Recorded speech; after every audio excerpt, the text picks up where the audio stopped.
Hello, Taurus, and welcome to your November 2025 tarot card reading. We're just going to jump in here with our prepared tarot to get started. Now we know that this month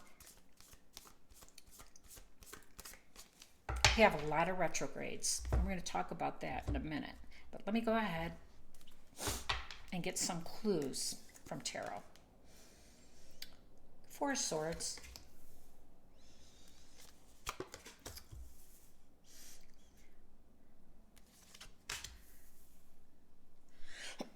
Excuse me. Okay, so we had Four of Swords, and we have the Knight of Swords, we have Judgment, and we have the Nine of Swords. Okay, so it's a little dicey, and I'm not surprised because, and when I say dicey, the Knight of Swords, it's a very aggressive move forward. And he is very single-minded. So there is some desire that you're just really trying to move forward to something. You're dedicated, you're really confident that this is the right move at the time. You don't want to wait any longer, and you're really pushing to move forward with a goal and to get there. And sometimes the Knight of Swords with a bloody sword showing that sometimes getting there at all costs might not be worth the journey, or at least right now. And excuse me, I started talking about the retrogrades, and here's why. We know that when we work with the planet power, the planet's energy, our journeys go much smoother. We're not met with a lot of resistance. We're actually, given some boosts, from these celestial magical planets, that are like orbiting around us at the time. So Mercury is going to be pretty much retrograde the whole month from the 4th through the 29th. So there's a lot of miscommunication, and this is what the swords represent. The swords are our air signs, and Mercury represents the air signs. So we know that the Four of Swords, the Knight of Swords, and the Nine of Swords shows some tension, show some miscommunication, some confusion, some, things not really clicking. So that's to be expected. And of course, we have Saturn until November 27th in Pisces, and Neptune until December 10th in Pisces retrograde. Now, they're staying there until the beginning of the year, moving back in Aries, but they'll go out of the retrograde period at the end of November and then December. However, the biggest thing for you, Taurus, is Uranus. Now, Uranus is back in your sign November 7th, retrograde until February. So this is a big deal. This is a big deal because Uranus, as you know, you spent a lot of time with Uranus. It is unpredictable, and it is a independent force. So what that tells me is, and you know this because you've been working with Uranus. You've had Uranus, hosting Uranus for many years, and now you're ready to move forward. But they're saying, hold on just a minute. There's a judgment card here that says that there is some truth that needs to be told.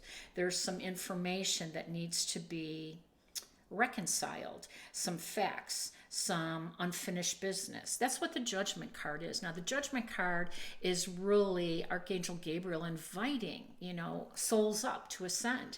But we can't do that unless we are ready. And how do we get ready?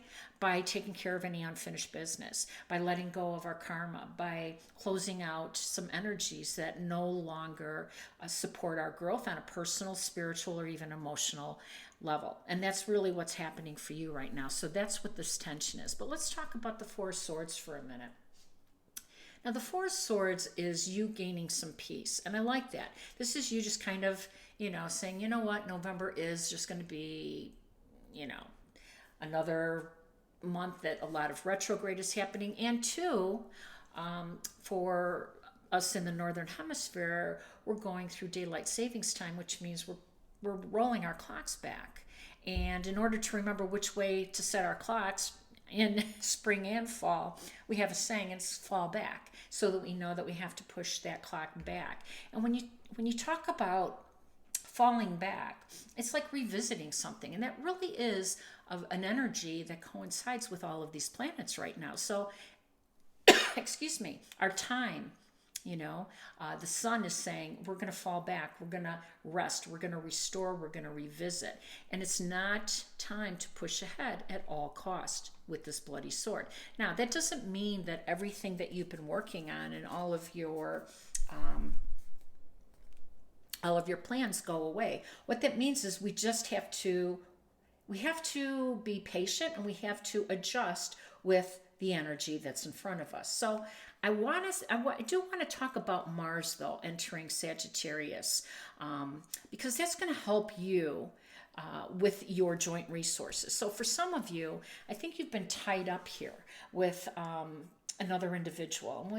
The 8th house is a real tricky house. It's about relationships, intimate ones, and it's also about finances. And both of those subjects are extremely emotional on their own, let alone put together. And I think this 9 of Swords has you bound up with somebody, and you're trying to untether. And maybe that's what this Knight of Swords energy is coming in for you.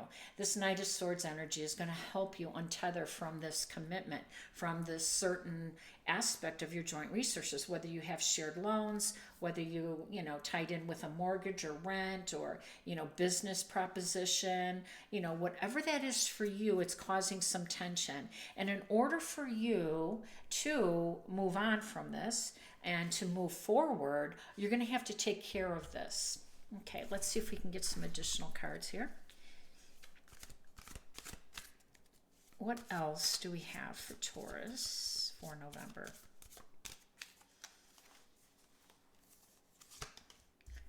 All right, so we have this Knight of Rods, 9 of Pentacles, 7 of Cups, and the 7 of Wands. Ooh, I like how this story is panning out for you a lot.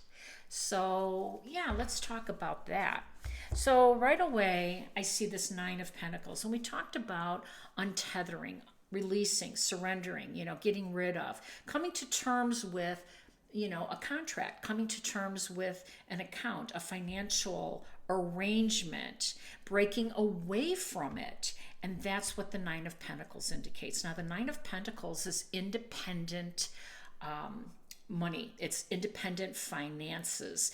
It's somebody who is capable and will be rewarded, on moving ahead on some independent solo pursuit. Now, that doesn't mean your life is. It means that something, whether it's business or a certain personal aspect of it, has you, once you're released, moving forward, right? Because this is the Knight trying to move forward, but can't, because he's looking over here with this commitment. And now all of a sudden, the 9 of Pentacles is showing that you're now free. You're liberated from this tie that bound you, this financial situation. And that's great news. Now, Taurus, you rule our second house of finances and material worth, and nobody knows how to luxuriate better than you do. So I am liking this a lot for you. And look what's over here. The 7 of Cups is giving you more options. So once you are free from this situation, you are going to be presented, because you have some space now. Your energy is clear. You have an independent opportunity to get some additional type of energies. Now, this can be financial, this can be material worth, this can be commitments on another professional level, but this is all moving toward something specifically for you. Now, you are going to be hosting the full moon in your sign on the 5th. So this is a beautiful sign, and I'm calling it. On the 5th, you're probably going to be free to pursue these other choices, these other options that are available to you now. Some of them are exciting. Some of them are just entertainment. Look, there's, it shows a an artist mask, then you have some money, then you just have, a wreath for Christmas. So some of you are going to be traveling perhaps, and some of you are hosting, all kinds of holiday parties, and there's just all kinds of baubles and pearls, and yes, and there's some scary things out there, but we're not sure how scary they truly are. Don't judge a book by its cover, Taurus. You have a lot of opportunities that are going to just show up as you move forward. I'm liking it a lot. Now, the Seven of Wands is you putting a new boundary up there, right? You just, teaching people that you're not always going to be available. That's what the Four of Swords says, by the way, too. Don't always make yourself available to everybody. You have to take some time out for you so that you can realign with your goals.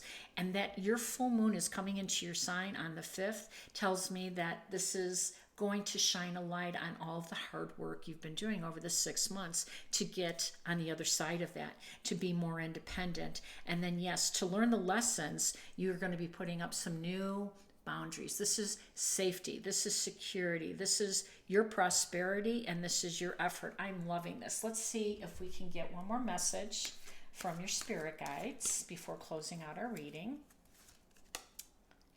Manifesting dreams. My dreams are coming true. Yes, they are. I like it. If this resonates, please like, share, and subscribe. Wishing you all balance, peace, and harmony. Take care.